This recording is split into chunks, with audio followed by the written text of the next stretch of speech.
Today, we are talking about the 12 archetypes of feminine energy, the 4 categories that they fall into, and the famous people that embody them. Hi, I'm Megan Akatsu. I'm a feminine leadership coach, and I help high-achieving women move away from pushing and proving to define success on their terms. Most of the high-achieving women I work with don't need another productivity hack, and really their strength lies in their ability to move in between these different energy types and these different archetypes with flow and ease. All right, let's get into it. In the 4 categories of energy types and the 12 archetypes sit underneath this, the first one is inner authority. I trust myself. The second one is magnetic presence. I allow. The third one is creative vision. I see possibility. And the fourth one is aligned action. Focus without force. All right, let's get into the archetypes underneath these and the women who embody them. The first archetype under inner authority is the sovereign. This is purpose.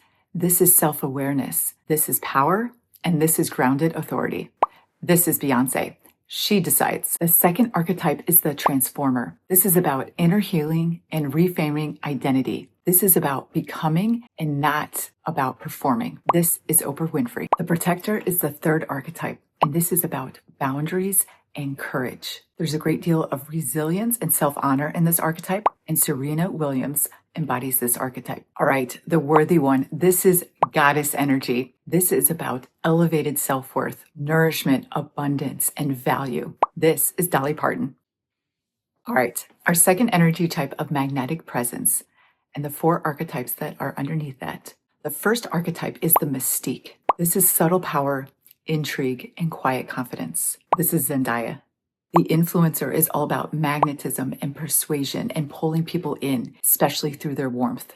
This is Michelle Obama. The receiver is full of softness and compassion. This is Jacinda Ardern. And finally, under magnetic presence, is the sensualist. This archetype is pleasure. It is embodiment. It is presence and aliveness. This is Rihanna.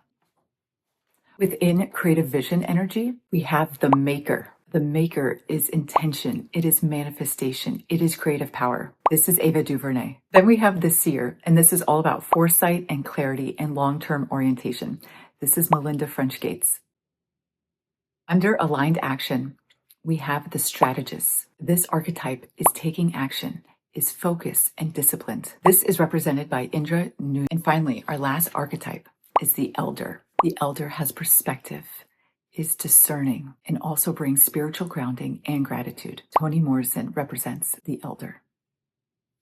Many high-achieving women are rewarded for pushing through and just taking on way too much. And that works great for a certain amount of years until it doesn't, and many people reach burnout. It is likely that you rely on 1 or 2 archetypes more than you rely on some of the others. And leadership will become easier for you when you even look at yourself and say, which archetypes or which energies am I overusing right now? Which archetypes am I completely avoiding? And what would change if I trusted myself enough to soften into a new archetype?